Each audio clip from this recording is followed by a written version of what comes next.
Hi everyone, we're presenting on the meninges and the vasculature of the spine and the cranial cavity.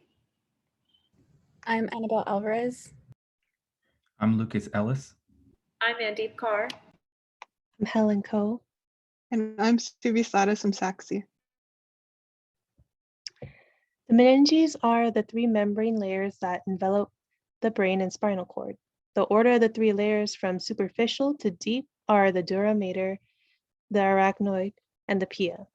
The dura adheres to the inner surface of the vertebrae and skull, while the deepest, very thin and clear membrane, the pia, adheres to the surface of the brain and spinal cord.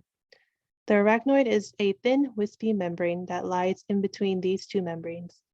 These layers form the epidural, subdural, and subarachnoid spaces, which are clinically significant spaces that play a part in the primary function of the meninges, protection of the brain and spinal cord. Because the meninges not only act as protective coverings of the central nervous system, but play an active part in corticogenesis, CNS homeostasis, and a niche for injury-responsive stem cells, it is critical to gain a thorough and better understanding of the meninges and the vasculature.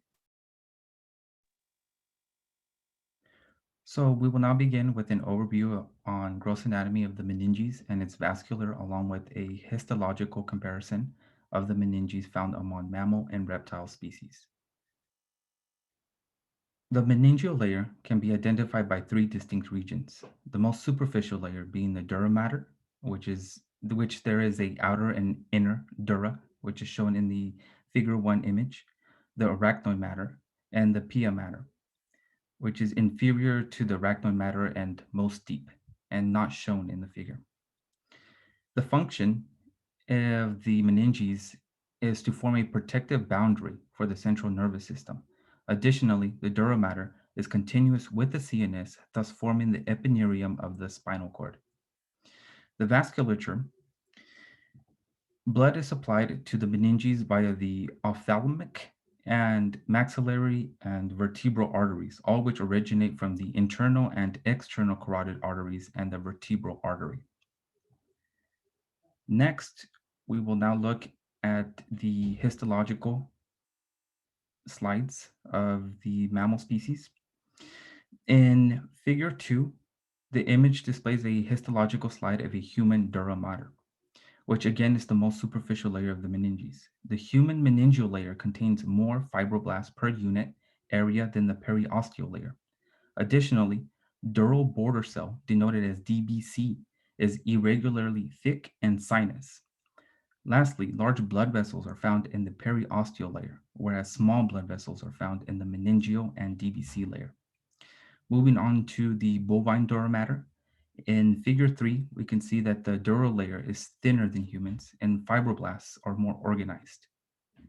The meningeal layer is more cellular than the humans, and their DBC layer is more irregular than humans. Next, in figure 4, the feline dura mater, fewer blood vessels between periosteal and meningeal layer can be found here. Furthermore, dura mater significantly is smaller and thinner, whereas the fibroblasts are more organized than humans. Next, more blood vessels present between meningeal and DBC layer than that of humans. In figure 5, the murine dura mater contains single fibrobascular layer and a DBC layer that is 2 to 4 cells wide and regular compared to humans.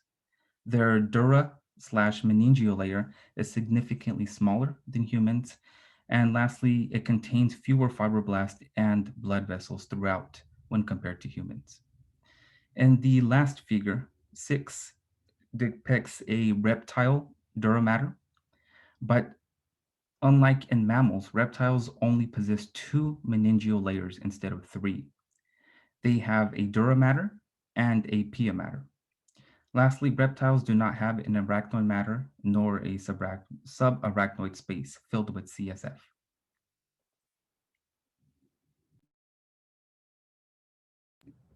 We are now going to move on to our case studies. So for the first case, we have a 12-year-old girl who presented with morning headache, vertigo, and disturbed gait.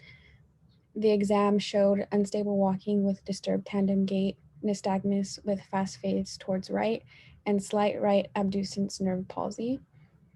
So in order to determine the location, the possible location of the lesion, I would ask myself what are the given symptoms, and based on the vertigo, disturbed gait, nystagmus, and cranial nerve palsy, it is possible to narrow down the location to the region of the pons.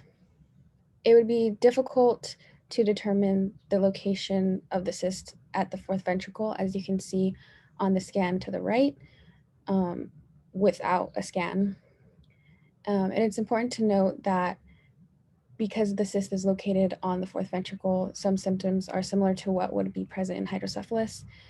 And even though this patient does not technically have this condition, and some of those symptoms include headache and 6 nerve palsies or abnormal eye movements. So this case and our section primarily focuses on the ventricles, and it was chosen for the location of the fourth ventricle.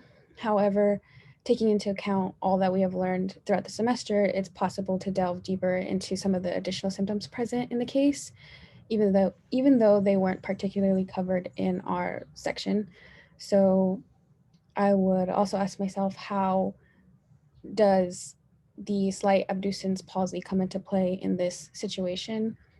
And when thinking about it, the symptom makes sense that it is located on the fourth ventricle, because the fourth ventricle is located near cranial nerve 6.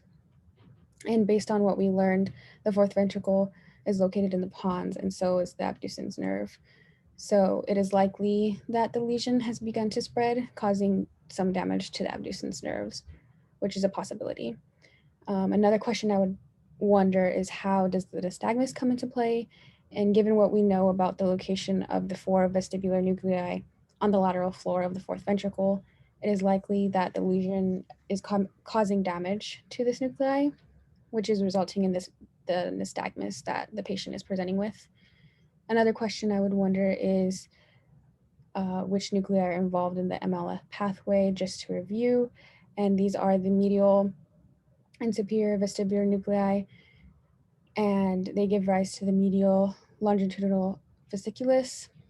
The MLF pathway is important in coordination of movements, of eye movements, giving rise to nystagmus that was present. And lastly, I would think about other possibilities for an explanation of the slight abducens palsy, which could possibly be projections from the vestibular nuclei that are sent to the abducens nuclei. It is possible that the lesion is causing damage to these nuclei and affecting the projections being sent to the abducens nuclei. So from the scan in the right, you can see the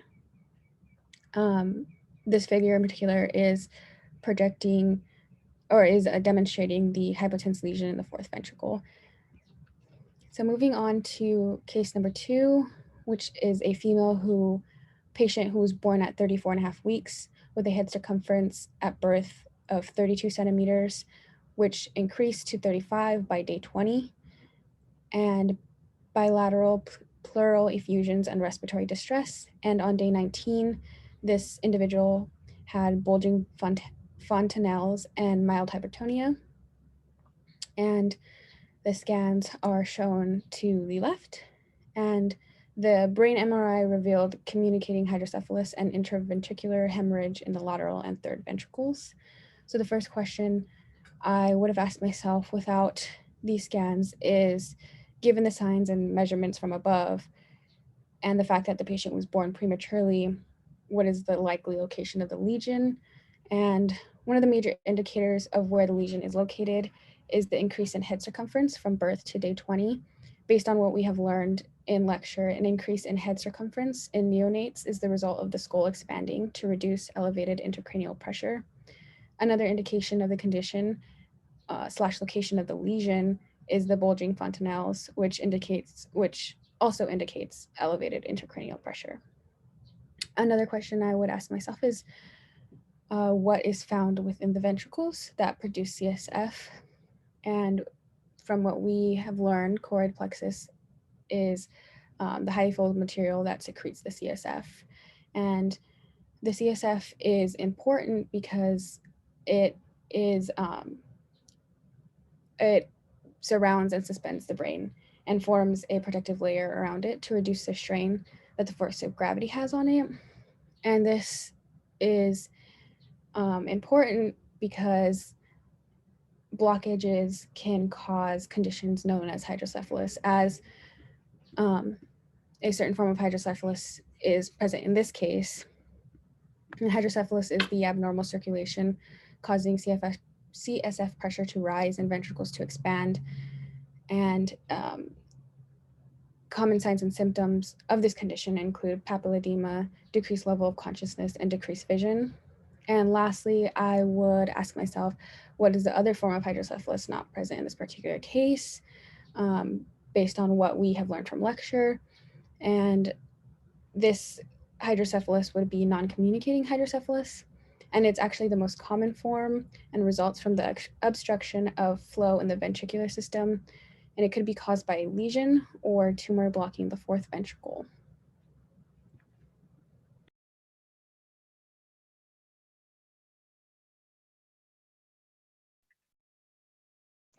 All right, so for case studies 3, I have a case for a 53-year-old female patient with extracranial metastasizing solitary fibrous tumors of the meninges. This can be seen in the scan on the right in figure 8.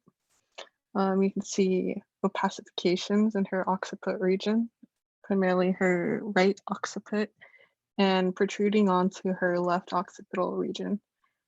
The patient presented with gait disturbances and visual problems. The CT showed a right-sided 7-centimeter dura base occipital tumor extending into the false cerebri. She also had opacifications in her lungs.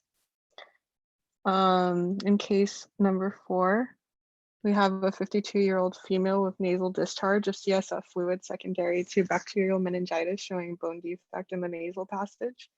This patient presented with rhinorrhea for 4 years with no history of head trauma.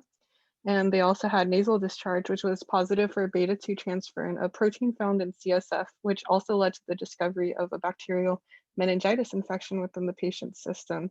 So this is actually a patient that was one of 4 cases in a collective case study where they had examined presentation of beta-2 transferrin in nasal mucus discharge, which indicated bacterial meningitis prior to even presenting with meningitis symptoms. All right, and then we can move on to comparative anatomy. So other animals shown here are canine, feline, ovine, and bovine samples have similar meningeal and vascular structure to human brains. And so as you can see in this middle lower section, you can see the inferior vasculature, the entire brain showing the dura, and then a sagittal cross section. A primary difference of note is size. Smaller mammals like felines have smaller brains and therefore smaller structures like ventricles compared to larger animals like humans and bovine. Animals that walk on all 4, so in these examples, bovine and canines, have elongated brains, which means that they're longer than they are wide. And this is in comparison to bipedal humans. We have more round brains. In terms of vasculature, all mammals have a circle of Willis at the base of their brain. However, for non-human mammalian brains, the internal carotid artery forms a part of the circle of Willis before becoming the anterior and middle cerebral artery. In humans, however, the internal carotid artery serves as a connection between the anterior and middle cerebral arteries without becoming part of the circle of Willis. In the animals examined, the posterior cerebral artery is a branch of the posterior communicating artery, but in humans, the posterior cerebral artery is a branch of the basilar artery. So based on our research and findings, it is evident that the meninges and vasculature of the spine and cranial cavity play a vital role in the protection and support of the central nervous system. We see that damage to the meninges and associated vasculature can lead to serious clinical implications. Furthermore, they aid in the production of cerebrospinal fluid, which provides protection, waste removal, and nourishment to the brain. Such functions are vital and essential for life.